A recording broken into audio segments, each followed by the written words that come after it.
on the ground, day to day, who are they, is so important for me to touch on in the work, because these people they're almost like the front line of that experience. And I didn't really want to individualize that front line too much by making it about one particular person and one particular story. So I wanted to approach the theme of water scarcity and access to water by looking at the ways in which that demographic displays these themes of strength and perseverance and resiliency, these very human stories.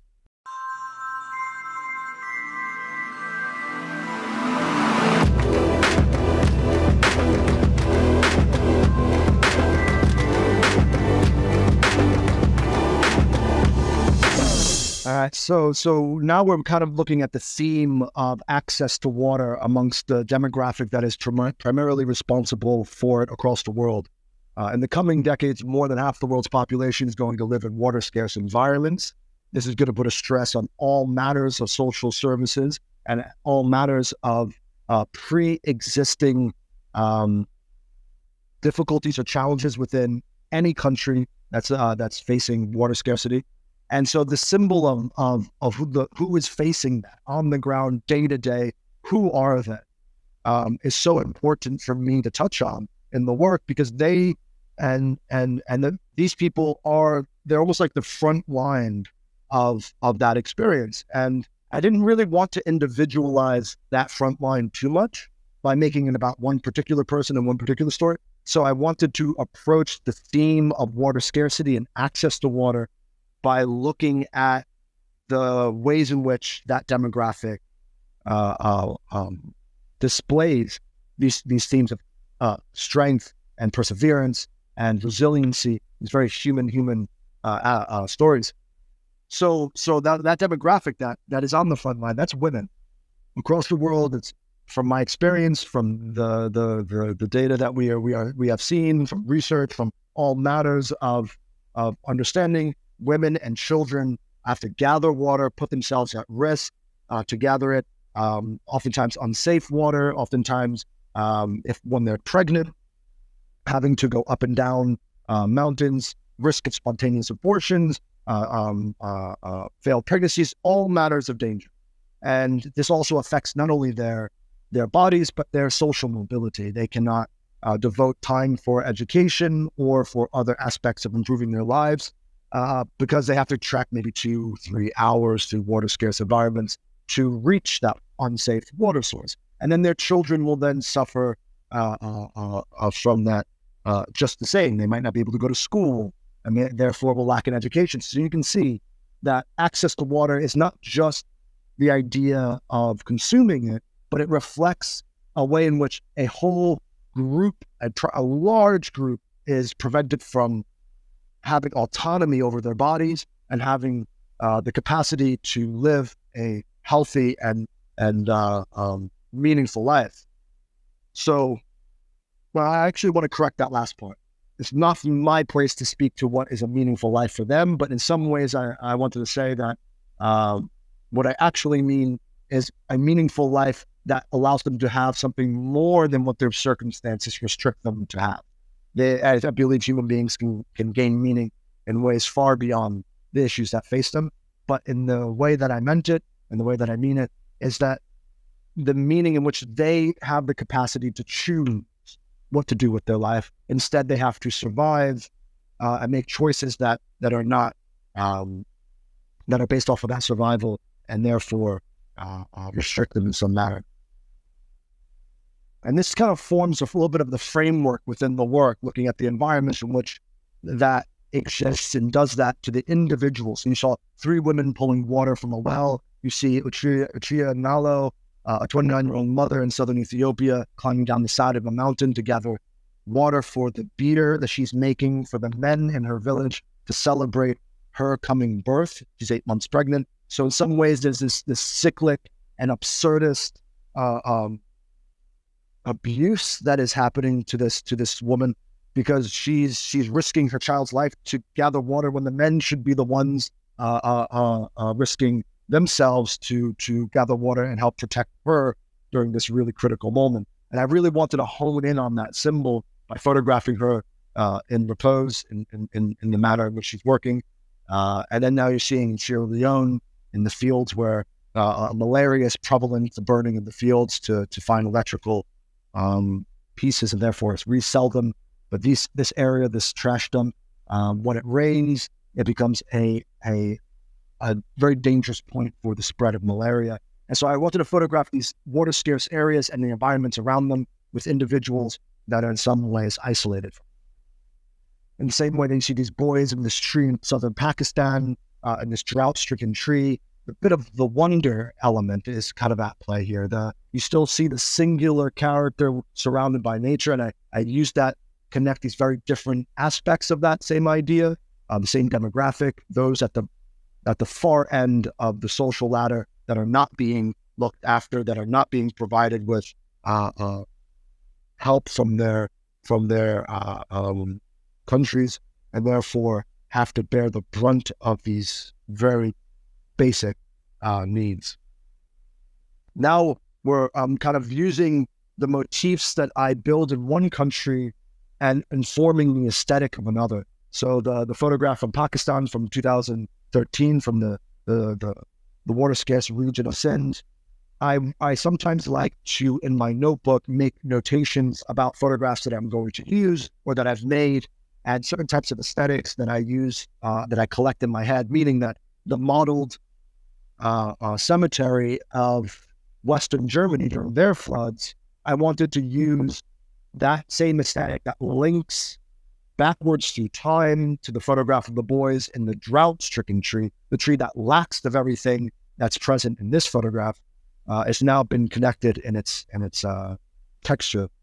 And I like to try to use these aesthetic tools because at the end of the day, I'm using a very simple process. I'm using a color film stock that anyone can buy. I'm using a Mamiya 7 that anyone can buy. I'm using 2 lenses, sometimes 3, that anyone can buy. There's nothing really special about my work process that there's not many tricks up my sleeve. I have to really rely on the connective tissue of my ideas and my research and my imagination to connect these different points in time and weave them together to make them reference each other on the conceptual note. And I like that. I like that restriction. I like that that parameter. It keeps me honest. Tonight, seeing some neighbors, and also from Western Germany during the historic floods there that happened in recent memory. You're seeing them cleaning and helping each other out. And at the same time, I try to use some of these compositional elements to reference each other. So you're seeing a certain perspective, a certain tableau of how a scene should be portrayed. And I use this within the DNA of the whole work to give these counterpoints of different types of societies. You're looking at a water point in Sierra Leone, in the Crew Bay slum during the cholera outbreak of 2012. And before that, you had seen this other community in Western Germany being affected by another water issue. And that's how it looks in their reality. It's not one versus the other. It's not one is less worse than the other, but is that these are the different experiences in which groups of people at the critical moments of time respond to that water issue. This is how it looks for their reality. And I wanted to use a certain perspective, a certain pulled back, but very, very, you'll notice in both photographs, they kind of revolve around this circular composition where everything is kind of happening in the circle at a certain plane from the camera. I wanted to kind of use that as a tool in which to speak about human interactions at a certain scale. And so I came up with these motifs really over the years because at some point, one idea makes particular sense. And I like to kind of make the work self-referential in a meaningful way so that it weaves together Sierra Leone, Western Germany, and the Los Angeles River, like you see here, into its own little sub-genre within the genre of talking about water as both an issue and a reflector. Now there's another scale of this in which this abstraction of the landscape through human use and its shape and its command and control has to be commented. And so I took to the air to kind of address this. And this is something that you'll see later on in the Arctic work and some from the second part of the work, is where I go to the air and I try to photograph the systems of shape in water. So you get this very hovering perspective. And oftentimes these photographs, I like to imagine they are also a subgenre within the work itself. Because I want to be able to display these in different ways. I try to think forwards and backwards a bit. And I want to kind of imagine like maybe in a few years' time, I want these to be very large and backlit in really dark rooms. And I want viewers to be able to see a certain vernacular of thought in one physical experience. And then maybe I want the more human, isolated experience to be displayed in a different way. And so I'll be creating these different motifs within the work for that purpose. It's not just so that the internal language of the work makes sense and speaks, but I wanted to kind of give myself the puzzle pieces. In many ways, I think I don't really photograph like a photographer. I really do photograph, or I really do imagine these scenes more as from cinema. A lot of my experiences come from cinema, not from photography. So the idea of three people, this is something that repeats itself. The scale and distance of that person from the camera is almost identical from one country to the other, from certain perspectives, because I want that person to, in your mind and in viewer's mind, to be familiar somehow. When you see that man walking into the Yangtze, or you see those men dredging the sand from the bottom of the Yangtze, I want you to think of them as humankind. I don't want you to think of them as that swimmer or that person. I want you to think of them as something else. So much so that when we go to the reservoir in Brazil, that's 16% full, as Sao Paulo is going through a drought. In this photograph of the reservoir, the mermaid is now taking the place of that same scale. So the size of the man in the river, the size of the mermaid, the size of the people then imply the scale in which man relates to his environment, or in some ways relates to his hubris, to his ego, his sense of control.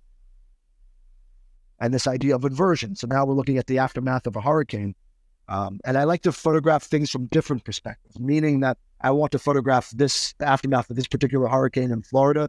And then I go back and I photograph it, and you'll see later on in the other work, from another perspective that's based off of restriction. So I'll only use one lens on that particular day, and maybe only use black and white film, because I know that it's not for this immediate work, that this photograph is for this part of the project and the other one is for the other one. And by doing so in this way, I give myself the necessary new limitations to not only stay focused, but to connect some things that I'm discovering in the places that I'm shooting. Follow the threads of those thoughts, follow the threads of those stories, and by doing so, stick with those ideas fully.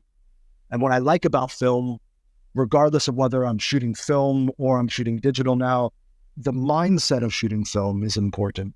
I think people get a little too interested in the result of film and not pay attention to the details. What film is good for is conviction. Everything else, I don't care. Yeah, the colors, yeah, blah, blah, blah, the lights. There's so many good cameras out there. I don't know half of them. What really matters is what you see and how you respond to it, and therefore what you express. And you don't need a film camera to do that. You don't need a digital camera to do that. But one of those usually helps make a photograph. So when I speak to the idea of the film camera, having 10 frames on a particular day is good. It makes you have to commit to every single choice. And committing to that choice means it really matters. If it really matters in that moment, then and it costs you time, money, resources, error, or most importantly, error, the capacity to fuck up, to not succeed, then you're really making something. I believe the most interesting things happen when you have the highest chance of failure, or that you are at risk of great failure. You're also at risk of great discovery. And I try to take that mentality from film. I'm not actually that much of a technician when it comes to photography. I don't really find that aspect of photography that interesting. But I'm more interested in the things it can say and do. And so I like to imagine that those 10 frames of the camera, each frame in my mind, when I'm walking through India, when I'm seeing these soldiers pushing this army truck out, I think, well, it's not the whole, is it the whole scene? Is it them from the moment I see it to aftermath or conclusion, and I shoot it and arrange it as a sequence? Is it just one moment? Is it where's the meaning? What's going on here? And when I think of that, I think of it that I should be able to encapsulate that idea on frame number 6. And if I can't do it on frame number 6, then maybe I shouldn't do it on frame number 7. Maybe I have to think more and photograph less. Or if I have only one frame left, and I know something, and I really feel that conviction of this is meaningful, and I have this desire to respond to it, then you only need that last frame. And I do think there is an element of development that comes from pushing yourself to commit to something, to say, yeah, I believe I can on that morning, on that day, I can do. And I think photographers should speak a lot more about what tricks and methods they use to keep themselves strong, to keep themselves vulnerable and strong when they're out in the field or when they're working on a project. How they confront these feelings speaks volumes to their depth and to their, I believe, into the more interesting aspects of how they think, because we all feel that. There's no one there patting me on the back saying, this is going to happen, this is going to be a good photograph. And oftentimes it's hardly me saying that to myself. So I try to remember that I need to find a way to believe in myself that day. And that means that I need to imagine that on frame 9, I can. And on frame 1, I shouldn't be able to do this. I shouldn't need 8 more frames. And that's what I mean by the conviction of film. It's in a way a tool to create this little fiction, this little game in my head, so that I can be a supportive voice for my own creativity in the moment that I'm alone. So that's the first one.